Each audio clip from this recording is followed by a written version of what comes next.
There's a drive way back. It might be. It could be. It is. Holy cow. Welcome to another broadcast of Bricks Behind the Ivy. Here's your host, Jeff and Sean. Hey, Cub fans! Welcome to another episode of Bricks Behind the Ivy. I am your host, Jeff Rogowskis, aka Candy Cubs. With me, as always, is co-host extraordinaire, Mr. Sean Hot Stove Cubbies Shape. And Sean, how are you doing today? I am doing well. I don't know about you, Jeff, but I didn't have a beekeeper being the hero of the Dodgers D-backs game the other night on my bingo card. What about you? Yeah, that was all the buzz on Twitter. I set it up and you knocked him down. That was perfect. You know what? I don't think anyone's going to believe that we did not rehearse that. That did not happen. You're just so quick.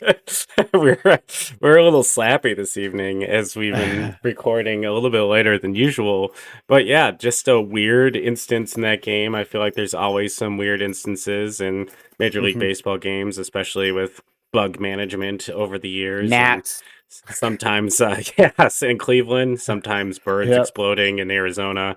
I think that was a spring training game, but there's sometimes some animals that get on the field, and that goose in Detroit that just got like rocked. Yeah. I don't know if you saw that. The black cat. Yeah, just absolutely a thing that happens regularly. But welcome again to another episode of our lovely podcast where we talk about the Chicago Cubbies as Cub fans, for Cub fans, by Cub fans. Sean, how are you feeling? I know today we had a tougher loss and a 3-4 road trip overall. Team's pretty banged up. I feel like morale isn't low, but it's certainly not high. Yeah. I'm feeling kind of, it doesn't feel great after, not at least walking out of there with 4-3. I mean, it doesn't feel great, but we got a homestand coming up that's going to be really, really important. 3 against the Brewers and then 3 against the Padres. So, I mean, it's a long season. I don't try to get too high or too low for one game at a time. That's old Sean that used to get pissed off when we lost one game. So it's a long season, and somehow, some way, the Cubs are still doing pretty good. Yeah, it's pretty much a straight up mash unit at this point that's putting together wins. So I think the positive that I take away from that is that they're winning baseball games that they potentially shouldn't, especially 2 of those in New York this week. And, I know that a lot of people like to point out the losses at the end of the year when things are a game off, but it is, a healthy reminder to point out the wins that don't necessarily belong there at the end of the year as well. So, yeah, run differential can be one of the indicators people look at when talking about how good a baseball team is. And, the Cubs losing 17-0 to Boston the other day is certainly not going to help that argument. No. As, the Reds' run differential puts them at a much higher standing where they're at right now. So, yeah, just one part of the puzzle, one part of the giant marathon. And without further ado, I think it is time for the Box Score Blitz.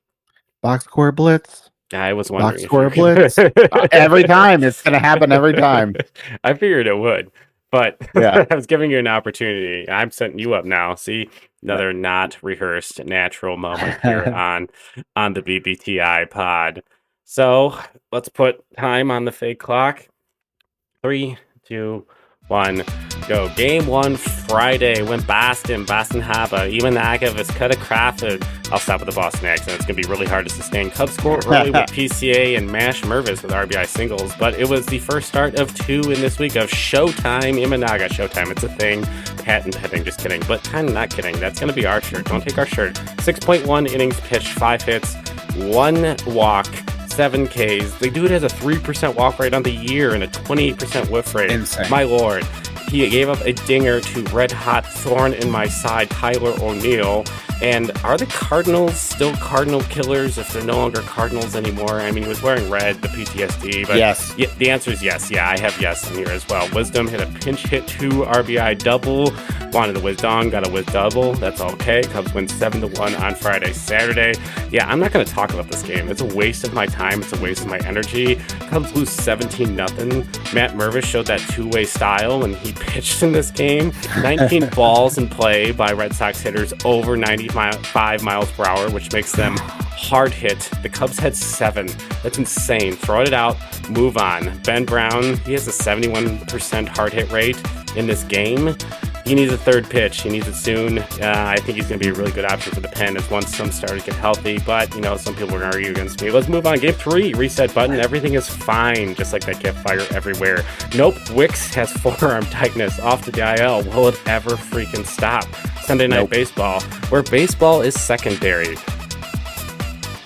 See, now we're not going to talk about the game, just like they don't talk about the game on Sunday Night Baseball. But Wesneski gets the spot stars. He looked pretty nasty. He had 8 whiffs, scattered 5 singles, and he had 3 strikeouts in 4 innings.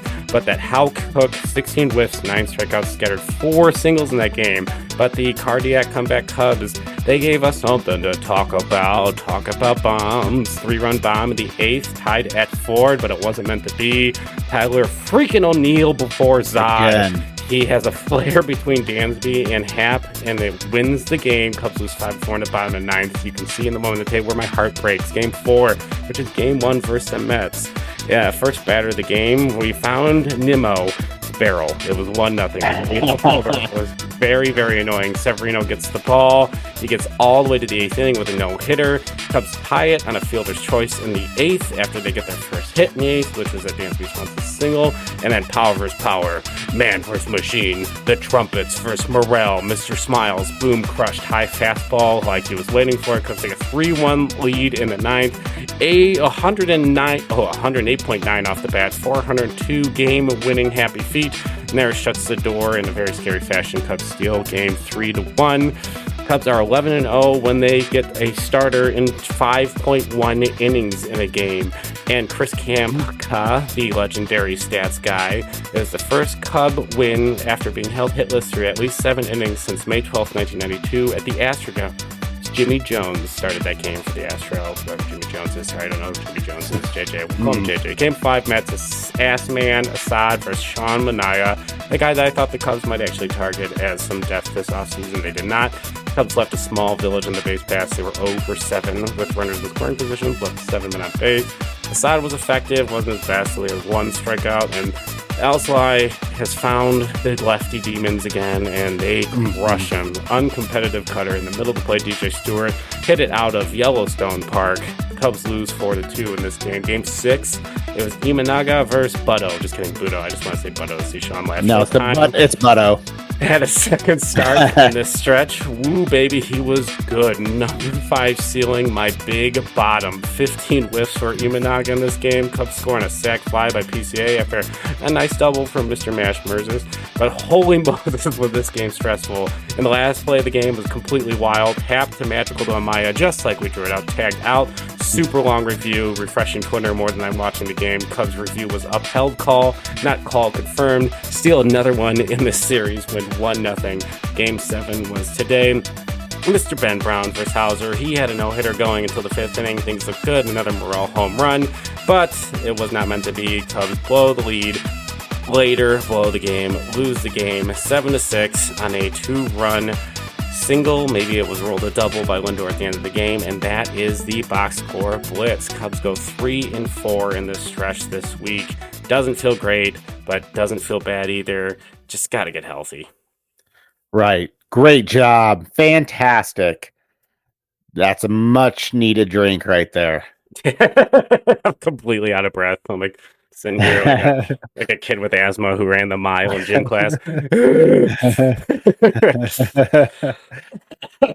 For those who weren't following on Twitter this week, I got like the nastiest chest cold and have like finally been physically upright for the first time yesterday. So I missed some of these games, which like I have to be super sick not to tune into a Cub game. So glad to be back here. I'm on I'm the glad Blitz. you're back. Yeah, Yeah. I'm glad you're back because having to talk to Eric Hosmer was not fun while you're on the IL. Yeah, no, and like I happily DFA'd him. That's the only reason I brought it up. DFAing that man more than once just brings me joy. Oh, So, but what are the yeah, hot go ahead. stove standings? Hot stove standings time. Okay, so we got the Fighting Jeff Jenkins. They're 19-11. They're leading. um, we got America's team in second place. Game back of the Brew Crew at 19-13. Cubs are 10-3 at home, so I'm very optimistic about this home trip here. The Red Legs are 16-15, pulling up third. The Birds on Bats are 14-17, 5.5 games out of first. And the Sad Buccos are now 14-18, 3-7 in their last 10. Top 10. I Gosh, really like that Buccos team, but like they've just I did stopped too. hitting. But I mean, the Cubs hitting hasn't exactly been anything to celebrate of late, but there's a lot of reasons for that. Similar to the Buccos are going to have their spells. The Cubs have every bat in their lineup worth lengthening this lineup hurt. So Yeah. One thing to note, the Braves are still the best team in baseball. I know, shocking, right? yeah, wow, color me surprised. But the hottest team in baseball, I don't know if you caught this on Twitter. It caught my eye. They also won me a little bit of money in betting. I'm not going to say which betting site because no free ads, but the Twins have won 10 games in a row. That The is Twins.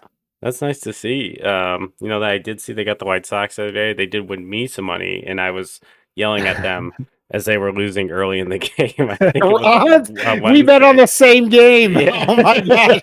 I was like, "Well, how are you losing this game? Like, come on!" And then the White Sox brought in their bullpen, like Tommy Pham had a bunch of RBIs. I'm like, this guy only knows how to manage a fantasy league and slap Jock Peterson. Like, but then, the White Sox bullpen came in and gave up the runs I expected, and I won a little bit of money. So Yeah, I love it. But yeah, that's the standings. Nothing really jumping out. You did mention the run differential the other night that killed the Cubs. They're still in the green. They're a plus 14, but yeah, that hurt them the other night. yeah, it's the only thing, like potentially quieter than their barrel rate is my shirt. I'm just kidding. This is the loudest Cub shirt I own. It is It's beautiful. It's glorious. I Yeah. wear this when I go to the All-Star game, much to my buddy chagrin who goes with me because I don't seen him public with me, but it's fun. It's light, summery, and I was feeling it. But yeah, the Cubs offense has been slow, and not to hog right into my first topic of the evening, I wanted to talk about Ian Happ and Mm. some concerns I have with him. And I think it goes beyond being in the 3-hole, but some of my analysis today was focused, and yesterday was focused on him hitting in that 3 spot, specifically starting after April 23rd when Bellinger went down, hit that home run in that game, and he obviously had that rib injury. And Happ has sat in the 3-hole ever since, and is something that Cub fans just like absolutely jumped all over David Ross for doing I don't like last it. year. Yeah, Yeah. and I think there's legitimate reasons not to like it, but I also can see, in the stretch that he's been Christopher Burrell, like you're not going to put potentially No. him in the 3-hole. Like there's not a natural player. Like Dansby's pretty cold. If you're looking up and down this lineup, there's a lot of guys that are sub 700 OPS. Like they are an offense that is better by the sum of all of its parts and not by the individual carry of a superstar. Or there isn't a superstar that can carry them when the sum of its parts aren't working, especially at this moment. And yeah, I think looking at the at bats that like Matt Mervis is getting versus righties, and maybe getting Patrick Wisdom in there, who's started off the year, with pretty Patrick Wisdomy numbers. Last I checked, he was a shade over 800 OPS. Still hasn't hit his first stinger this year. He'll get a lefty at some point. I'm not worried about it.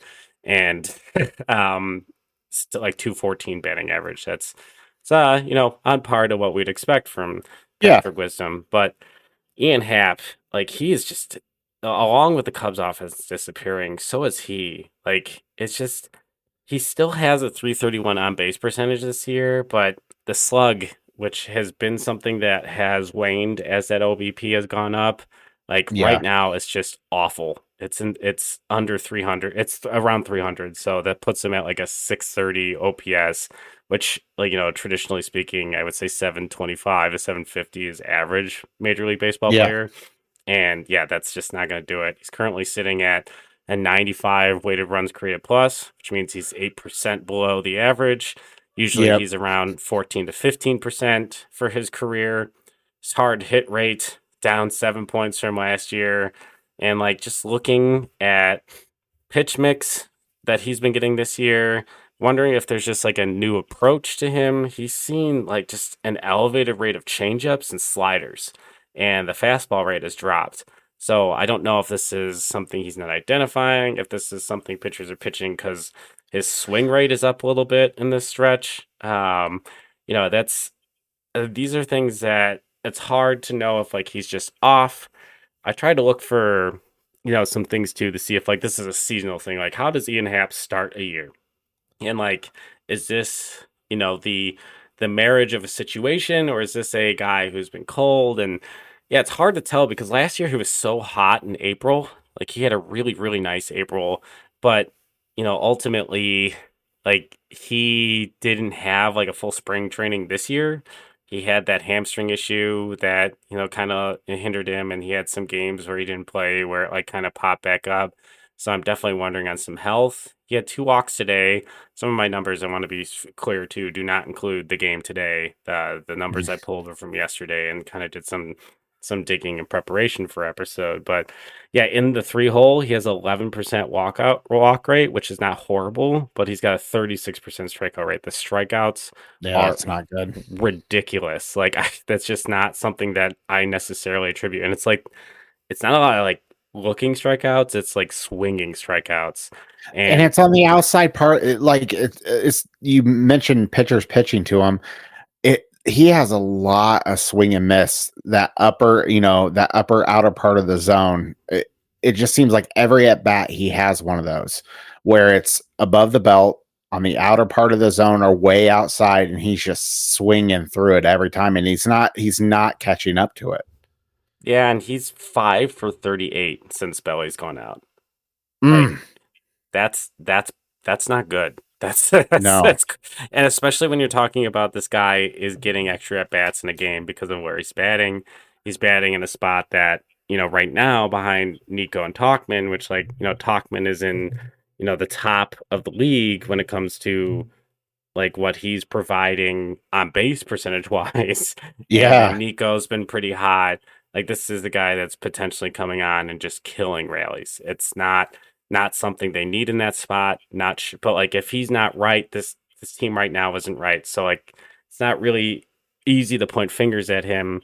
Yeah, in the month, he's like just looking at March and April in his career, like 2018 through 2024.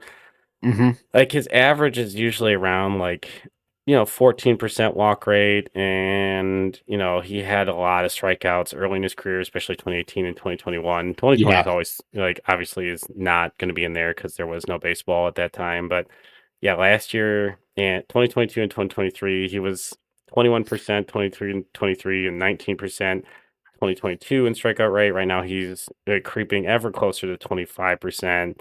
Like his walk decay, like balance was closer to 1 the last 2 years. This year it's like 0.6.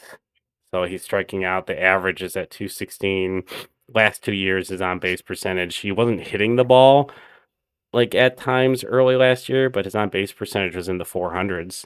Like, oh, that's like he's Yeah. had the last 2 seasons he's prepped, but like, yeah, there's a health component too that we're looking at. So is he chasing because he's uncomfortable? Is he chasing like I feel like there's something, else going on. And yeah, I was looking at the stats, beyond Ian Happ for this Cubs team and just looking at like pitching war and player position offense war and then defensive war. Like defensively, this team is grading out quite terribly, and like Yeah. their offense has shifted all the way to mid pack minimum like on a production perspective without Bellinger Mm-hmm. and Suzuki, which is completely reasonable because of how much they were bringing to the table. Yeah. And then their pitching has been fine and like just carried by some really good starting pitching performances and manageable bullpen performances.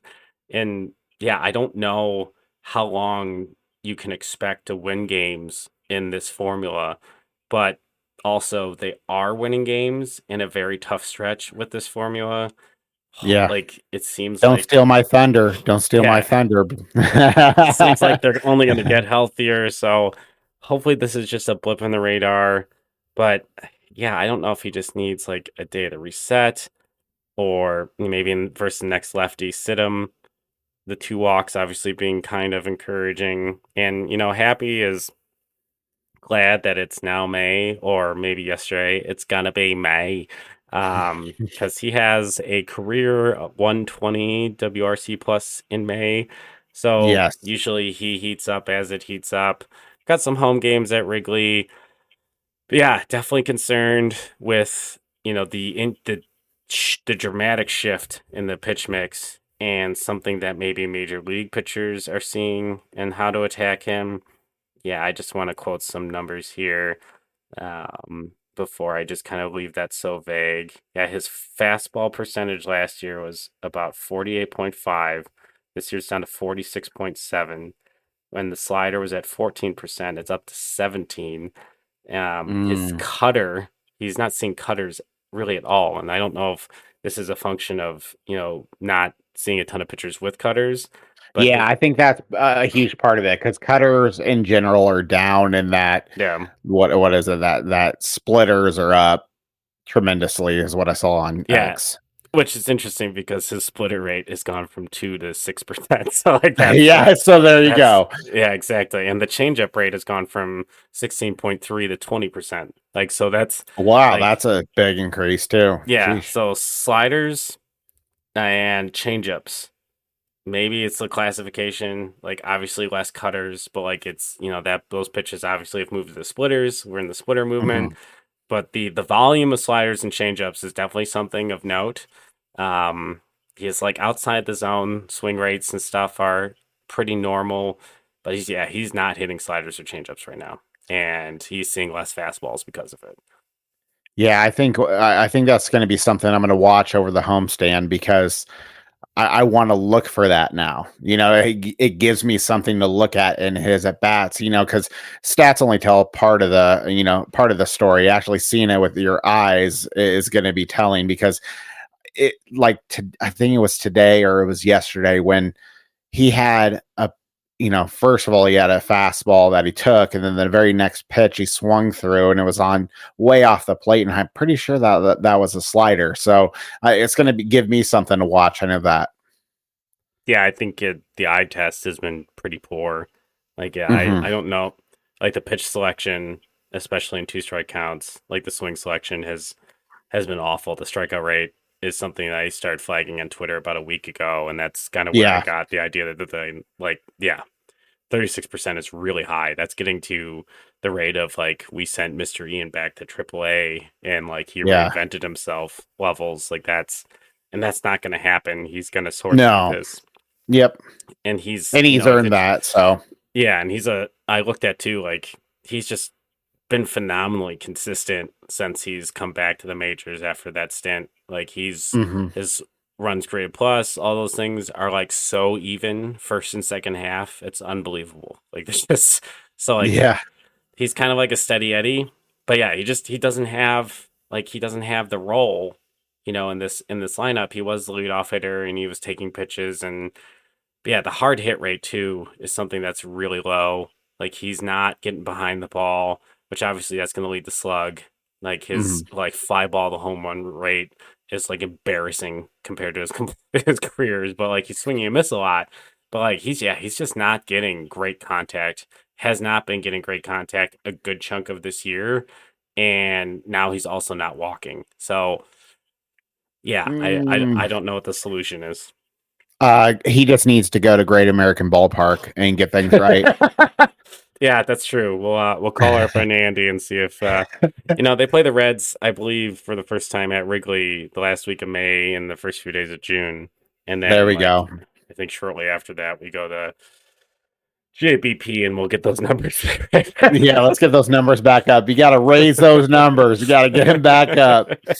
Don't worry, Ian. Don't leave Cincy without a homer, as Kyle Schwarber used to tell him. What's catching your eye this week? So really, I just wanted to figure out how did the Cubs get to 19 and 13. I wanted to see some stats and just look at how the team's doing overall. And I got to say, as I went into it with a completely open mind and I came away shocked at this. So right now, and I looked at across all baseball, so this is not just the National League. This is National and American. So the team slug, they're in 15th in all of baseball. Team average is 18th. Team home runs, 17th. Team on base percentage a little bit better at 12th. Runners in scoring position, this is not going to shock you. They're 20th in baseball. that is really bad. Shout out to Sahadev Sharma. I believe he said on this road trip they were 3 for 36. I tweeted it that's gonna take that out pretty significantly. That's a pretty large sample of of deterioration of clutch hitting. Errors, they're 9th. Not in the good 9th, in the bad 9th. And then the 9th worst in baseball.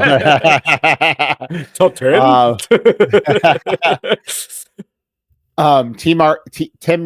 Team ERA, they're 17th. For starting pitching, I think they're 20th in strikeouts, or 10th, 25th in strikeouts. For base on balls, they're first. So I mean, these are not good numbers. I mean, the bullpen's not much better. 22nd in baseball in ERA. They're the worst in baseball for walks. The bullpen is. No one has walked more batters than the Cubs bullpen. Yikes. And then, but we're getting some good strikeouts out of the bullpen because we ranked 9th. The Cubs ranked 9th there. So as I, went into all these numbers, I know our viewers are probably sitting there saying, okay, Sean, where were we getting at with this? Where did this 19 and 13 come from? And I got to be honest, I'm at a loss. I have no idea. Looking at these stats, you have 8 of the 13 categories that I just mentioned, where they're either in the middle or the back half of Major League Baseball, and they should not have the record that they have right now. There is no statistical backing that says that the Cubs should be 19 and 13. So my only thought is Craig Counsell came to this team and somehow the Cubs got the voodoo magic from the Brewers, or they got a little bit from the Cardinals back when they were good. So that's the only thing that I can come up with, because I mean, I'm all ears if you have anything, Jeff. Yeah, I think I'm not. Their expected win-loss is 17 and 15, which, obviously is not that much different than their current record. Only sitting a game behind the Brewers. And, the Brewers are coming to town this weekend. So, I'm not going to say it's an important series, but it's definitely a nice, test to see. Yeah, this is the first time we're seeing the Brewers this year.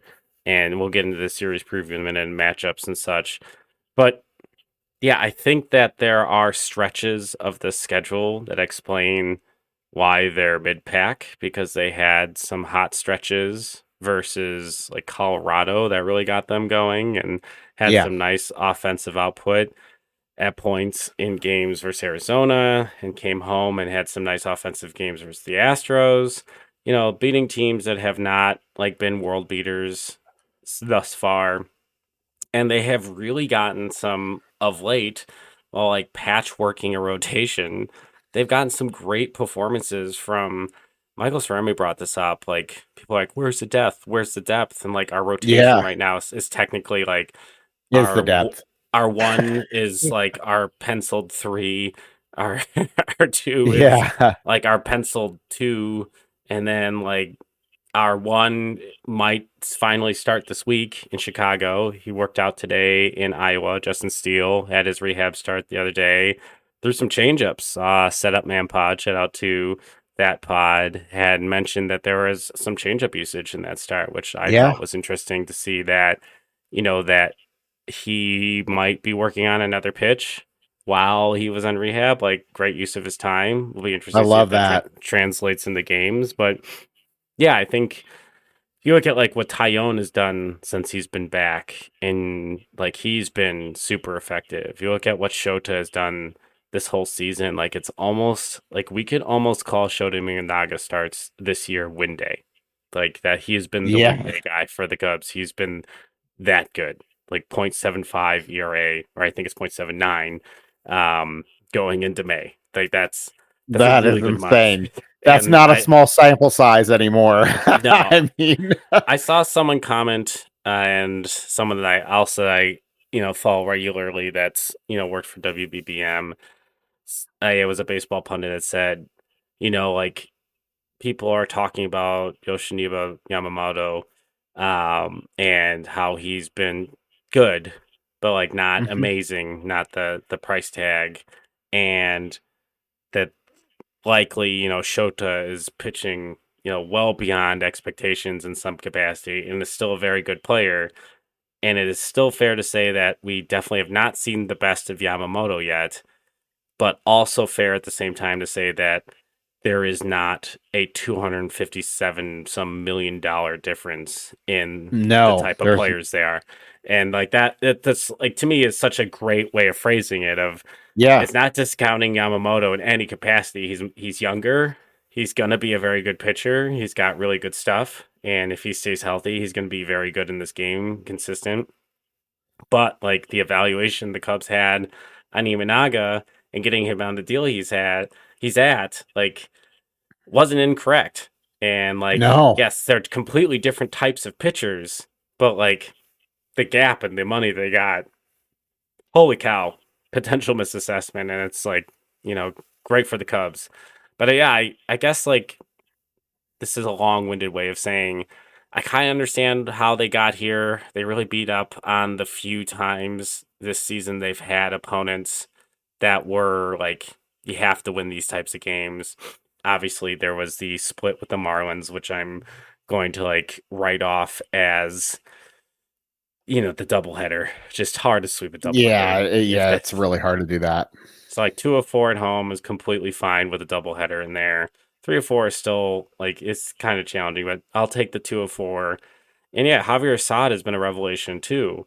Yeah, And they have been able to use like Wisniewski and Brown. And Brown, what can Brown do for you? He's started. He has been like the long man. Keegan Thompson has been a long man. They've been able to avoid like legitimate parts of this bullpen puzzle for several games because they've been getting like the Chris Campa had pointed out that, like I said in the Box Score Blitz, 11-0 when they get 5.1 out of their starters. yeah. That's awesome. That So is so telling.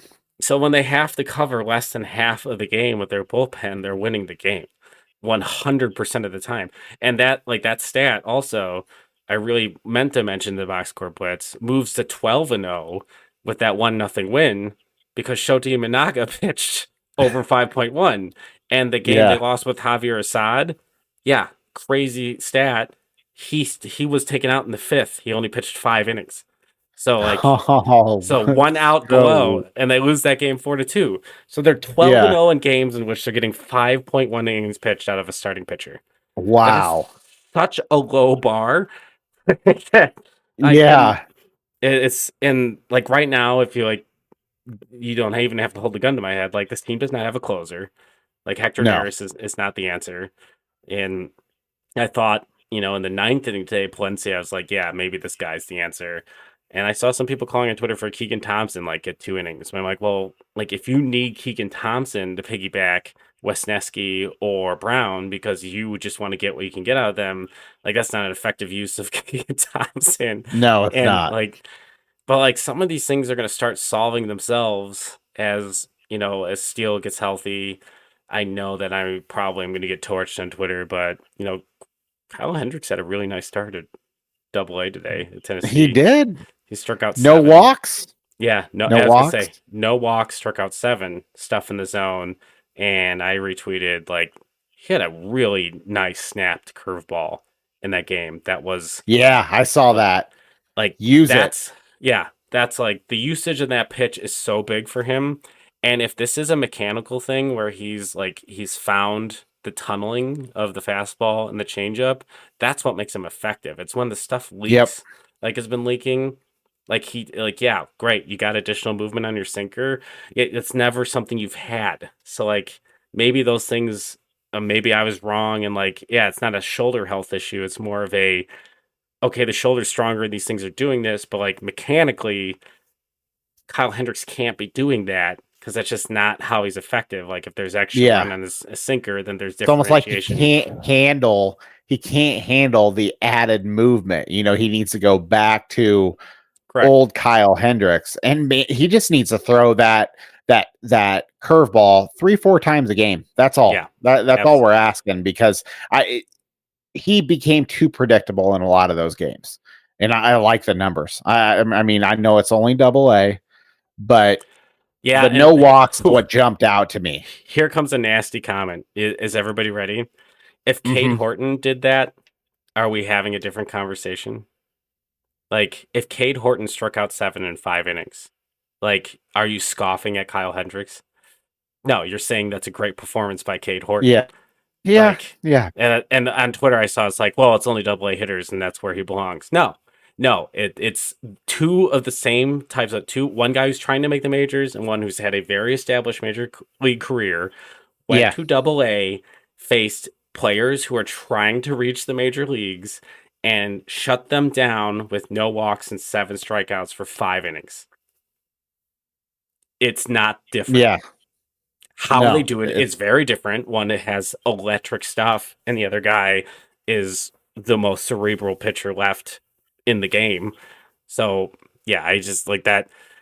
Sorry, I'll get off my old triggered horse. It's like all right, if we literally said the same line and put the word Cade Horton in front of it, Twitter reacts 1000% differently. And like 100%. Another thing about this team is like Cade Horton's not going to AAA, and really like Owen Casey and Cade Horton, the only thing keeping them in Iowa, I feel like at this point, is 40-man roster spots. Agreed. And Jed is going to have to decide who on this roster, like, I think, like, literally just want to get to the deadline and, like, move some of these guys, like, for just, like, arms and, like, not have to DFA them. But, like, there's going to become a point, and maybe with they scuffle, like, at some point in this, like, this just mega stretch of hell they have for the rest of it. Like, where, like, you're going to pull the trigger, and like, if I told you tomorrow that Cade Horton was going to slot in as the closer for the remainder of the year, so you're not only just managing his innings, but like get to see him be explosively. I love that idea. I love that idea so much. I would give most of the money in my bank account to ride that idea into the sunset and profit on one of those gambling sites that isn't sponsored. But you know who is sponsoring us? I think this is an excellent transition. Oh, that is a great segue. Great Wrigleyville job. Sports. Once again, we want to shout out our friends at Wrigleyville Sports. Here, I'm going to look at the camera and wave. Hi, Wrigleyville Sports. I'm sorry I haven't made those orders yet. I got really sick and just haven't had time to sit down with my kids. And I wanted to pick t-shirts, but I have a whole cart full, so don't worry, it's coming. And you guys need to go check out the link that's in our description.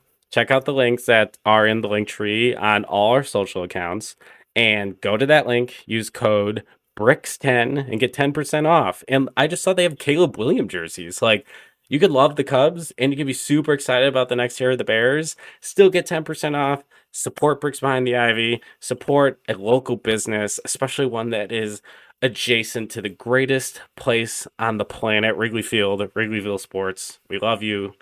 Thank you so much for all you do for us. Thanks for being our sponsor. You got anything? Nope, I don't have anything. Besides, I also have a lot of stuff in my cart right now. It is insane. I'm like, ooh, I like this. Ooh, I like that. and it's just sitting there right now, and I get paid tomorrow, and there goes all my money to Wrigley Wheel Sports. So you should do Yeah, the same thing. that's what I was like. Do I really want to like this whole paycheck already? Yeah, maybe. Yes. Okay, Yep. okay, I'll do it. Bye I like 10%. bye. Yeah, I was gonna say like I'm gonna save 10%. You know, I'm sure as Yeah. heck gonna use that coupon code. Yeah. The more So you spend, the more you save. yeah, sure. That's They so call we're that gonna. girl math. Yeah, I love it. I love math in general. I like all math. I'm It's all a math accepting of. podcast. Yeah, this is a math pod. We've already established that. So I think it's time to talk about the series preview and going into the slate before our next episode, which this will be our first recording in a while where there isn't a game the day of our recording. Yeah. So, which is, Hooray. yeah, which is kind of nice. But I'll start off with the Brew Crew. Brew Crew coming this weekend. Wrigley Fair. It should be, pretty nice weather for a weekend series with the Brewers. I think, they'll travel pretty well.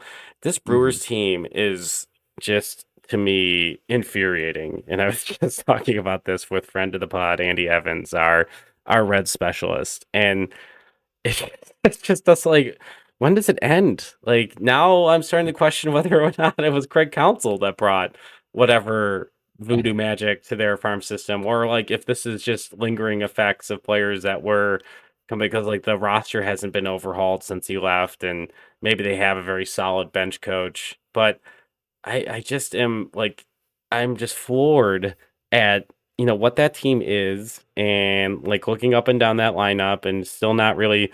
Besides Wilson Contreras' brother William Contreras has been so good this year. Yeah. Like Yeah. he's been like really really hot. But beyond that, they're hitting a bunch of home runs, which is surprising. I'm gonna go with like I know they have some slug on that team, but like you're not like these aren't household names just yet. Like the Jackson Churios, like Bryce Terang has Mhm. had a really nice start to the year. You're looking at well, I say Ballesteros. Wait, no, that's the Cubs prospect. No, Ballesteros is the correct one. You've got William Contreras, who's been really hot. You got Christian Yelich, who I believe is injured right now. But then you've got some light hitters in like Joey Weimer, Sal Frelick, like Blake Perkins, guys that like sound more like chicken franchises than Major League Baseball players. like, What? like, That one got me. I was like, what? I just I don't understand. Like, when does it stop? When does the madness stop? And this is like us coming from like a place of jealousy. It's like the Cardinals have like become a little less relevant theoretically. And like now I have to worry about the Milwaukee Brewers, who are like a top 6 offensive team with players that I just named. How? Yeah, like I'm telling you, they're number 6 in RBIs. They are number 5 in home runs this season. Let's see, on base percentage. I still don't understand how Number with that 2 group of players. in on base percentage. OPS, they are number 3. Like, and pitching, let's take a look at pitching. Team ERA is, oh no, that's the White Sox. That's the wrong order. Sorry, White. Wow, that number's big. No. And that's the thing, like, so this is the interesting thing about the NL Central. And I would probably need to dig into the Brewers a little bit more and look at some of their opponents. Like, they played I believe it was the Rays this week, and just did not, like, the Rays have been way worse than I think we would expect, but it's early. But yeah, like early in the AL East is telling, because yeah, you could fall behind pretty quick as some of the top teams in that division are quite hot. But yeah, their pitching is, below mid pack. They're like a 3.98 team ERA. They're not getting much pitching, and that kind of segues perfectly into the matchups this weekend. Like, I literally had to look up. First, I did not realize it was Tyson Ross that's pitching on Friday for the Cubs. I thought that was I did not remember that guy being still a Major League Baseball player, which, like, this is starting to sound just extremely insulting at the Milwaukee Brewers. But, he was had some. Oh, sorry, it's not Tyson Ross. Joe Ross. Oh my God, yeah, Tyson Ross I was is like long gone. Tyson. Yeah, I was yeah, correct. No, literally like, Joe Ross, the National, not Tyson Ross, the old Padre. But yeah, Joe Ross was, he was fine in a few starts. I feel like there's some bad pip luck there, and he is up to like a 5.40 ERA. This like smells like a classic Cub trap game where I'm just gonna oh think that yeah, this guy and he's gonna like for the Brewers throw 7 innings of 2-hit ball, it's gonna be especially Cyros. yeah, yeah, exactly. And then not Tyros, Cyros. Yeah, see, there we go. Yep, That's what I was thinking. yeah. But the Cubs on Friday, they have Wesneski going, which, with the extra inning game today, I know they just brought up some guys recently. I'm curious if we're going to see some shuffling to get some fresh arms in that pen. We've seen a lot of guys high usage in recent games, and given the low scoring nature, so like it'd be nice to see some runs from the Cubs offense. And Joe Ross isn't Yeah. anything for to shake your boots and be scared about. Saturday, the Cubs have Jameson Taillon, who's coming off a pretty decent start. He threw some 1-run ball. Like, literally, the first batter of the game hit a home run. The rest of the game, just contact management, not the swing and miss and stuff that you technically or theoretically want from him. He only had 1 strikeout in that game. And the Brewers are countering with a guy named Tobias Myers. He is 25. He has If we lose thrown to a guy named Tobias, I'm gonna be yeah, really upset. Tobias I mean, Fugay. that's not even a name. Yeah, he doesn't have. He's got 2 starts, 10 innings pitched, 9 strikeouts. Not a ton of data out there. Like, he's 25 years old. I don't think this guy was like top prospect pedigree. He's from Florida. Yeah, just not something that a lot of people have seen. So it'll be interesting to see what the Cubs have there. Obviously, the Cubs aren't throwing what I feel like is their, the A squad. And then Sunday is the game that I feel like if you're gonna write down on a piece of paper, if you're gonna take 2 or 3, like Sunday is potentially the game you lose. It's Freddie Peralta versus Yeah. Javier Assad, and that's like Peralta is their guy. Like, he's been very good this year. Didn't think he could be the guy.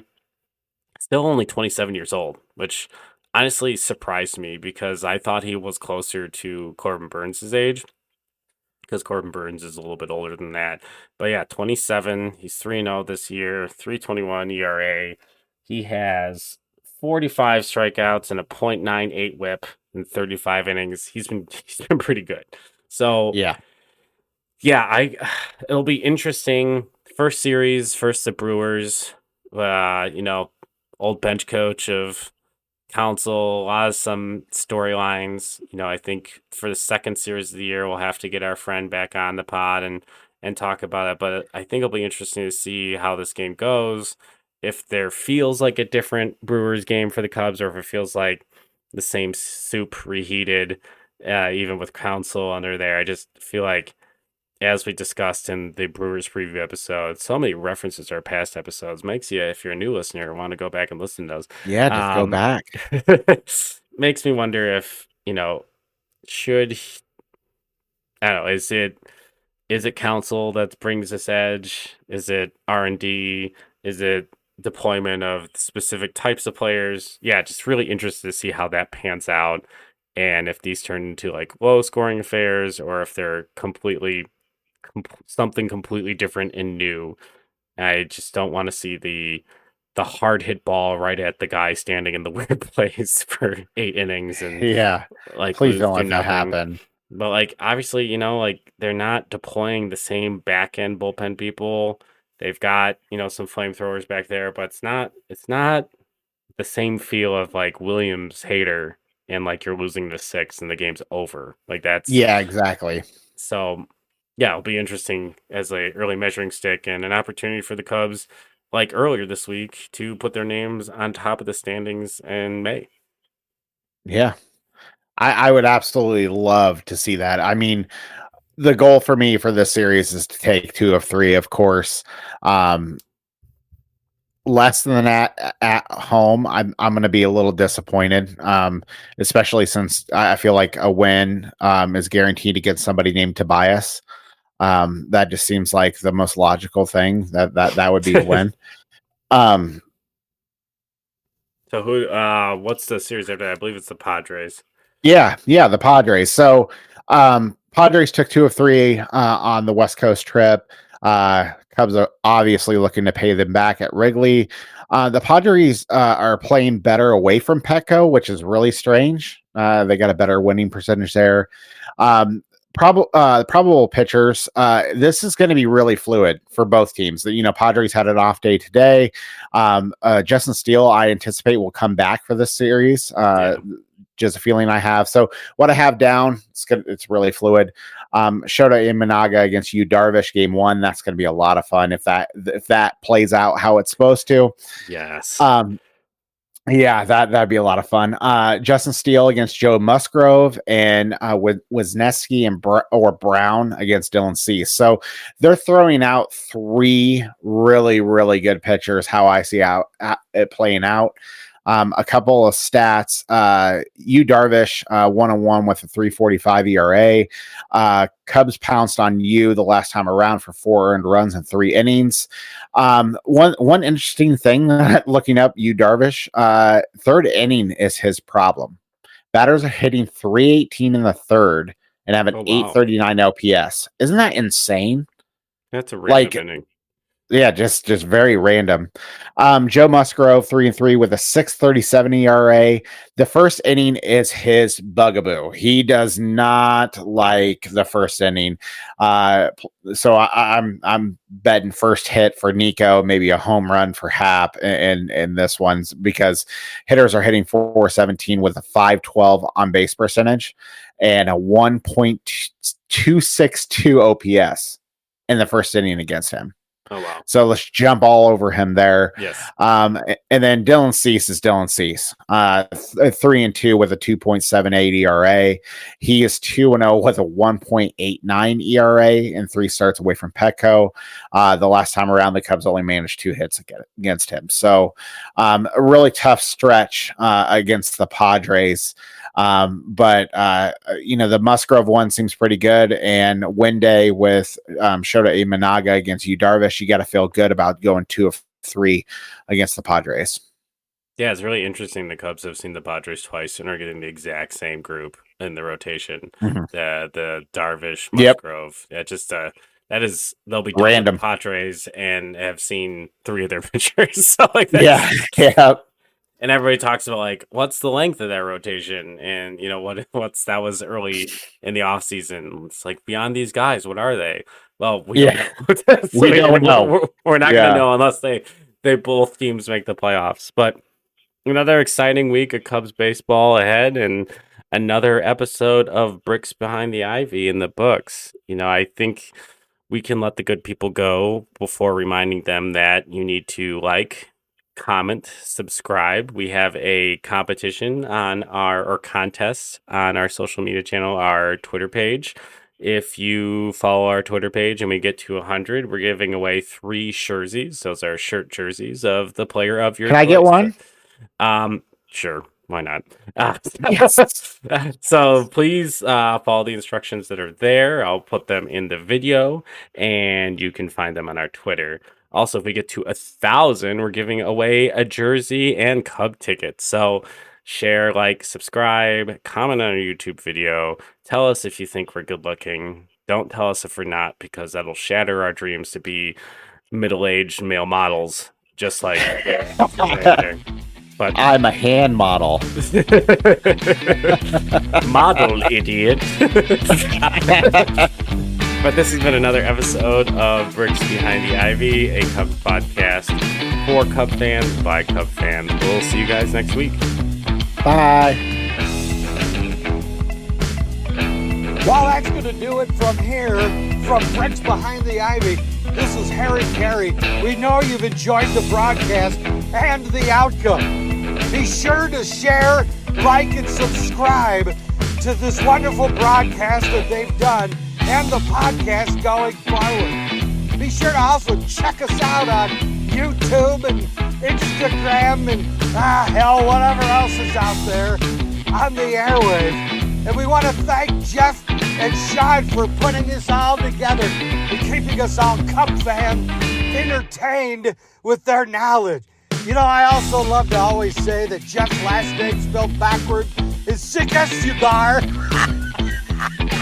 And Sean's is Nipak. Bye, oh bye, it never gets old. Well, that's gonna do it from here. So from all of us here at Bricks Behind the Ivy, this is Harry Carey saying, go Cubs, holy cow.